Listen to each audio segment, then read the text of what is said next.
आइए स्टार्ट करते हैं सेकेंड लर्निंग आउट का। Define and apply if else statement. Define and apply if else statement, इसकी हम बात कर रहे हैं। तो सबसे पहले इसके सिंटेक्स को समझेंगे और उससे पहले आप क्या लिखेंगे, it is use selection among multiples, it is use with more than 2 possibilities. ये बात समझ में आ गई। आइए देखते हैं इसका syntax. So dear student, this is basically the syntax of if else ladder. जिसमें इफ कंडीशन आएगी कॉलन ब्लॉक 1 स्टेटमेंट्स जितने भी आप एग्जीक्यूट कराना चाहते हैं with common indentation, else if condition, फिर इसके block of statements, then else if condition, इसके अपनी स्टेटमेंट, लास्ट में एल्स है, इसका ब्लॉक ए के जो भी स्टेटमेंट आप देना चाहते हैं और लास्ट में स्टेटमेंट बी है। तो स्टेटमेंट बी तो एग्जीक्यूट होगा ही होगा, इनमें से ऊपर में से कोई भी एक कंडीशन सेटिस्फाई होगी, उसके बाद ब्लॉक बी स्टेटमेंट एग्जीक्यूट होगा। अब बात ये आती है कि क्या ये जो एल्स है या एल्स इफ स्टेटमेंट है, क्या ये कंपलसरी है? The use of else and if else if is optional. तो इसमें जो की पॉइंट टू अंडरस्टैंड है, देखिए इसका फ्लो चार्ट भी आप बना सकते हो जैसे हमने पहले प्रीवियस केसेस में बनाए हैं। So the use of ELIEF and else is optional. The use of else if and else is optional. ठीक है जी, इन दोनों का यूज क्या है? ऑप्शनल है। डिपेंड करता है हमारी नीड के ऊपर कि हम प्रोग्राम कैसे बनाते हैं। तो दिस इज द सिंटेक्स। आइए अब इसको प्रोग्राम की हेल्प से और अप्लाई कर लेते हैं। भाई अगर हमारे पास कहाँ अप्लाई करना, जहाँ पे पॉसिबिलिटीज मोर देन 2 हैं, जैसे मुझे ये चेक करना है कि वो नंबर पॉजिटिव है, नेगेटिव है या 0 है, वहाँ पे मैं अप्लाई कर सकता हूँ। मुझे ये चेक करना है कि वो नंबर अपर केस है, लोअर केस है या डिजिट है, वहाँ पे मैं यूज कर सकता हूँ। मुझे ये चेक करना है कि मंथ इन ईयर, मैं अगर मैं मंथ का नंबर एंटर कराऊं तो मुझे मंथ प्रिंट करके दे दे। मान लीजिए जनवरी is the first month of the year, तो मैं अगर 1 इनपुट कराऊं तो जनवरी प्रिंट करके दे दे, 2 एंटर कराऊं तो फरवरी प्रिंट करके दे दे। ऐसी similarly for the week days, कि मैं कहता हूं जी मेरे पास Monday, if Monday is the first day of the week, तो मैं 1 इनपुट कराऊं तो मंडे प्रिंट कर दे, 2 कराऊं तो वो ट्यूसडे प्रिंट कर दे, 3 इनपुट कराऊं तो वो वेडनेसडे प्रिंट कर दे। सो इस तरीके से हम इफ एल्स लेटर को अप्लाई करके इस कॉन्सेप्ट को अच्छे से समझ सकते हैं। बाकी आप जानते ही हैं कि जो पास्ट ईयर प्रॉब्लम्स हैं या जो प्रॉब्लम एक्सपेक्टेड है उनको हम प्रॉब्लम सॉल्विंग मॉड्यूल में डिस्कस करेंगे। पर यहाँ पे अभी हम क्या करने जा रहे हैं, we are applying the concept of if else ladder. So dear student, this is the problem on your screen. Write a program to check whether a number entered by the user is positive, negative or 0। तो ये हम जानते हैं कि कोई भी number अगर greater than 0 है तो पॉजिटिव नंबर होगा, लेस देन 0 है तो वो निगेटिव नंबर होगा, और 0 तो 0 है ही है। तो यहाँ पे पॉसिबिलिटी क्या, मोर देन 2। तो यहाँ पे हम क्या यूज करेंगे, we will use the concept of if else statement. तो इनपुट हो गया नंबर, और आउटपुट में क्या हो सकता है, पॉजिटिव, निगेटिव और 0। तो यहाँ पे आपने आइडेंटिफाई किया कि सर यहाँ पे जो हम इनपुट होगा वो एक नंबर इनपुट कराएंगे। वैसे तो स्ट्रिंग होगा लेकिन आप उसे इनपुट नंबर में क्या कर लेंगे, टाइप कास्ट कर लेंगे, और इसके करस्पॉन्डिंग जो आउटपुट डिस्प्ले होगा, that output may be positive, negative और इट कैन बी 0।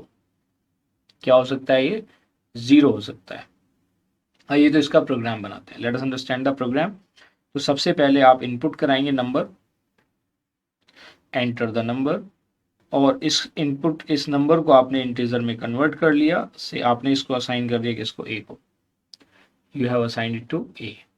बात समझ में आ गई। अब अपना वो जो हमने ऊपर सेंटेंस डिस्कस किया उसको अप्लाई कर लेते हैं। से मैंने कंडीशन लगाई, इफ अगर मेरा नंबर डबल इक्वल टू क्या है, 0 है, तो मैं क्या प्रिंट करा दूंगा, it is 0। So else if a is greater than 0, तो प्रिंट क्या कर देंगे, that entered number is positive, और एल्स में आप क्या प्रिंट करा देंगे, the entered number is negative. So dear student, this is the program to check whether the given number is 0, positive और नेगेटिव। ये बात समझ में आ गई। तो ये देख लेते हैं इसका ट्रेसिंग पार्ट। जो सीधा आउटपुट ही देख लें, ट्रेसिंग तो आप समझ ही गए कि सर कैसे करते हैं tracing. So let us understand the output part. ये ट्रेसिंग थोड़ा इजी रह जाता है, चलो ट्रेसिंग ही कर लेते हैं, आप लोगों के लिए कन्वीनियंट रहता है। आउटपुट तो आप अपने सिस्टम पे रन करके देख ही लेंगे। तो जब आप ट्रेसिंग करेंगे तो this statement will be executed, message आएगा एंटर द नंबर, और क्योंकि मैंने देखिए डबल कोड में इक्वल टू यूज कर लिया तो इक्वल टू आएगा। मान लिया मैंने इसकी वैल्यू को इनपुट करा दिया 30, क्या इनपुट करा दिया जी 30, तो बेसिकली ये 30 किस में जाएगी, ए में स्टोर हो जाएगी। एक वेरिएबल है जो मेमोरी लोकेशन का नाम है, उसमें कितनी वैल्यू आ गई जी 30। नाउ पहले this if will be verified, जब ये इस इफ को चेक करेगा, इफ 30 डबल इक्वल टू 0, तो कंडीशन क्या हो जाएगी, फॉल्स। उसके बाद फिर ये वाला एल्स इफ रीड होगा, else if ELIF is for else if, ये चेक करेगा जी 30 ग्रेटर देन 0, तो कंडीशन क्या हो जाएगी, ट्रू। तो ये इसके करस्पॉन्डिंग प्रिंट एग्जीक्यूट होगा इस पर्टिकुलर एग्जीक्यूशन के लिए। The entered number is positive, message आ जाएगा the entered number is positive, क्या आ जाएगा, the entered number is positive. ये बात समझ में आ गई। So this is the way how our program is, I mean say you can say कि created using if else ladder. आइए देखते हैं next one. So dear student, this is the program on your screen, write a programme to find largest number from 3 numbers. तो ये हमारे ऊपर depend करता है कि जी हम किस कॉन्सेप्ट को यहाँ पे अप्लाई करते चलते हैं, नेस्टेड इफ या इफ एल्स स्टेटमेंट, हमारे ऊपर डिपेंड करता है। तो अगर मैं सिंपल जो हम इफ एल्स स्टेटमेंट को यूज कर रहे हैं उसी के अकॉर्डिंग करते हैं, तो क्या होगा देखिए इस केस में, let us identify the input. तो आपने देखा कि largest number from the 3 number, तो यहाँ पे आपने आइडेंटिफाई किया सर इनपुट क्या होगा, 3 नंबर्स, ये क्या होगा, दीज आर द 3 नंबर्स। और इस केस में जो आउटपुट आपका प्रोड्यूस होगा that would be the largest number, क्या होगा, लार्जेस्ट नंबर। तो हम क्या कर सकते हैं भाई, मैंने अगर 3 नंबर से एज्यूम कर लिया ABC, क्या एज्यूम कर लिया ABC, तो मैं क्या क्या चेक कर सकता हूं, अगर मैं चेक करता हूं जी A ग्रेटर देन B है, एंड मैंने चेक किया जी A C से भी बड़ा है, A B से भी बड़ा है, A C से भी बड़ा है, तो हम क्या कह देंगे जी A is largest. We are understanding the concept. फिर मैं क्या करूं, मैं दूसरे वाले नंबर को चेक कर लूं कि जी B A से भी बड़ा है एंड B C से भी बड़ा है, और मैं क्या कहता हूं जी B इज लार्जेस्ट, क्या कहता हूं जी B इज लार्जेस्ट। अदरवाइज क्या हो जाएगा, C इज लार्जेस्ट। भाई बाकी तीसरे को चेक करने की जरूरत ही नहीं है, अदरवाइज क्या हो जाएगा, C इज लार्जेस्ट। जैसे मैं यहाँ 3 के बीच में कर रहा हूँ वैसे हम 4 के बीच में भी फाइंड आउट कर सकते हैं, 6 के बीच में फाइंड आउट कर सकते हैं, लेकिन नंबर्स अगर ज्यादा होंगे तब वहां पे कॉन्सेप्ट शुरू होगा आपका लिस्ट और टपल वाला, हम तब उस केस में नहीं कर पाएंगे। लेकिन कुछ लिमिटेड नंबर्स को हम किसके हेल्प से कर सकते हैं, with the help of individual numbers. ये लॉजिक है, this is the main concept. आइए बनाते हैं program, let us make a program. We are talking about program. तो हम क्या करेंगे, सबसे पहले 3 नंबर को इनपुट कराएंगे। किसकी बात कर रहे हैं, 3 नंबर को इनपुट करा लेते हैं एक एक करके। हमने 3 नंबर्स को यहाँ पे इनपुट करा लिया, A B और C को, तीनों इनपुट हो चुके हैं हमारे, और क्योंकि ये स्ट्रिंग थे हमने उसको एज ए इंटीजर कंसीडर कर लिया। अब जो ऊपर मैंने लॉजिक लिखा है उसी को यहाँ पे हम अप्लाई कर देते हैं। मैंने क्या लिखा जी, if A is greater than B and, logical and की बात कर रहे हैं, A is greater than C, अगर A B से भी बड़ा है, A C से भी बड़ा है, तो आप क्या मैसेज प्रिंट करेंगे, you will print A is largest. क्या प्रिंट करेंगे, we will print A is largest. फिर हमने क्या लिखा, एल्स इफ, अगर मेरा B ग्रेटर देन A है एंड B क्या मेरा ग्रेटर देन C है, अगर B मेरा दोनों से बड़ा है तो मैं क्या प्रिंट कर दूंगा, I will print B is largest. और एल्स में क्या प्रिंट कर दूंगा, एल्स में प्रिंट कर दूंगा कोलन लगा के जी C is largest. So this is the program to find out the largest among 3 numbers. ये बात समझ में आ गई, 3 नंबर इनपुट कराए, कंडीशन चेक कर दी, दिस इज वन वे। आप अपना लॉजिक कैसे भी बिल्डअप कर सकते हो, आप नेस्टेड इफ को अप्लाई करके फिर उसके साथ एल्स यूज कर लो तो भी आपका काम चल जाएगा। This is one way and this is the simplest way. ठीक है, ये लार्जेस्ट का स्मॉलेस्ट का करना होगा तो ग्रेटर देन कंडीशन क्या हो जाएंगी, लेस देन हो जाएंगी, और लार्जेस्ट की जगह क्या हो जाएगा, स्मॉलेस्ट हो जाएगा। आइए देखते हैं इसके tracing part, late us understand the tracing. तो पहले क्या होगा, एंटर A आ जाएगा। ठीक है, आप यहाँ पे मैसेज आएगा जी enter A is equal to, मान लिया आपने इनपुट करा दिया 5, तो ये वैल्यू किस में चली जाएगी, ये वैल्यू आ जाएगी जी 5 में, वैसे डायरेक्टली लिखा हुआ है। फिर क्या होगा, नेक्स्ट स्टेटमेंट रीड होगा, यहाँ पे मैसेज आएगा एंटर B, से आपने इनपुट करा दिया 6, फिर यहाँ पे मैसेज आ जाएगा एंटर C, से आपने इनपुट करा दिया यहाँ पे 3, क्या इनपुट करा दिया आपने 3। अब देखिए जब ये तीनों नंबर इनपुट हो गए, अब ये कंडीशन चेक होगी, क्या चेक करेगा वो, if A greater than B that is 5 greater than 6 and 5 greater than 3। तो क्या होगा जी, इस केस में आपने आइडेंटिफाई किया सर ये वाली कंडीशन तो फॉल्स हो गई और ये वाली कंडीशन ट्रू हो गई। अब क्योंकि ये एंड ऑपरेटर है, एंड के केस में एक भी फॉल्स है तो स्टेटमेंट की वैल्यू क्या हो जाएगी, फॉल्स। फिर एल्स इफ रीड होगा, फिर नेक्स्ट स्टेटमेंट आएगा एल्स इफ, ये रीड करेगा 6 is greater then 5 and 6 is greater then 3। 6 is greater then 5 and 6 is greater then 3। तो ये आप देखेंगे मैसेज, ये वाला स्टेटमेंट क्या ट्रू है, ये वाला स्टेटमेंट भी क्या ट्रू है, तो ये ओवरऑल ट्रू स्टेटमेंट हो गया। तो जब ये ट्रू स्टेटमेंट हो गया तो मैसेज प्रिंट हो जाएगा और मैसेज में क्या आएगा, बी इज लार्जेस्ट। क्या मैसेज प्रिंट हो जाएगा, बी इज लार्जेस्ट। अगर हम देखेंगे तो वैसे ही आप डायरेक्टली भी देख सकते हो, बट यहाँ पे हमें सिस्टम को समझाना है, ये largest. I think this is clear to everybody. So this is the way how to write program using if else statement. आइए देखते हैं one more program. So dear student, this is another program on your screen. Write a program to determine whether the character entered is a vowel or not. तो dear student, अगर हम vowels की बात करें तो वो वॉवेल, डिजिट और consonant ऐसे भी पूछा जा सकता है कि भाई आपने जो इनपुट कराया वो वॉवेल है, कॉन्सोनेंट है या डिजिट है। लेकिन यहाँ पे सिर्फ हम वॉवेल की बात कर रहे हैं। तो वॉवेल्स कौन कौन से होते हैं ये आप जानते ही हो। वॉवेल आपका कैपिटल में हो सकता है ए ई आई ओ यू, आपका ये स्मॉल में भी हो सकता है ए ई आई ओ यू। तो कंडीशन लगा देंगे इफ, ये इफ में चला जाएगा, ये एल्स इफ में चला जाएगा और एल्स कर देंगे नॉट, लास्ट में क्या हो जाएगा, नॉट अ वोवेल। ठीक है जी, इस तरह से आप अपने प्रोग्राम को एग्जीक्यूट करा सकते हैं। तो ये आपने देख लिया कि भाई अगर हम कंडीशन लगा देंगे, अगर वो अपर में आता है ए आई ओ यू तो भी वो वोवेल है, लोअर में आता है तो भी वोवेल है, अदरवाइज वो नॉट ए वोवेल है। ये बात समझ में आ गई। तो ये इफ वाली कंडीशन में आ जाएगा ए और करके चला जाएगा, क्योंकि कोई सा भी एक अगर कंडीशन सेटिस्फाई करेगा तो वो वर्क करेगा। आइए बनाते हैं प्रोग्राम। तो हमने देखा if C H double equal to A और ई और आई और ओ यू और यू, तो इस केस में हम प्रिंट करा देंगे इट इज़ अ वोवेल। और उसके बाद क्या होगा, एल्स इफ में स्मॉल वालों को चेक कर लेते हैं। अगर स्मॉल अल्फ़ाबेट में भी है तो भी सी एच क्या हो जाएगा, इज ए वोवेल। और एल्स में आप क्या प्रिंट करा देंगे, it is not a vowel. तो ये हमने प्रिंट करा दिया, C H is not a vowel. This is the way how the program work for the given problem. आप इसकी ट्रेसिंग भी देख लो, you can understand it with the help of tracing as well. Tracing मतलब internally कैसे process होगा वो।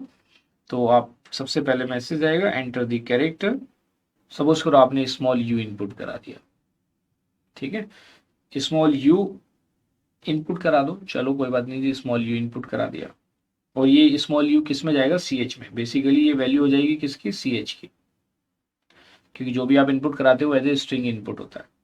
अब ये वेरीफाई करेगा, पहले इसमें आएगा स्मॉल यू, पहले इफ से कंपेयर करेगा, small u double equal to capital A तो फॉल्स हो जाएगा। फिर वो एल्स इफ में आएगा, एल्स इफ वाली में वेरीफाई करेगा तो u double equal to u यहाँ पे मैच कर जाएगा। और के केस में एक भी कंडीशन ट्रू होती है तो वो स्टेटमेंट ट्रू होता है। फिर वो प्रिंट को रीड करेगा, किसको रीड करेगा, प्रिंट को, और प्रिंट कर देगा सी एच, मतलब यू इज अ वोवेल। क्या मैसेज दे देगा, यू इज अ वोवेल।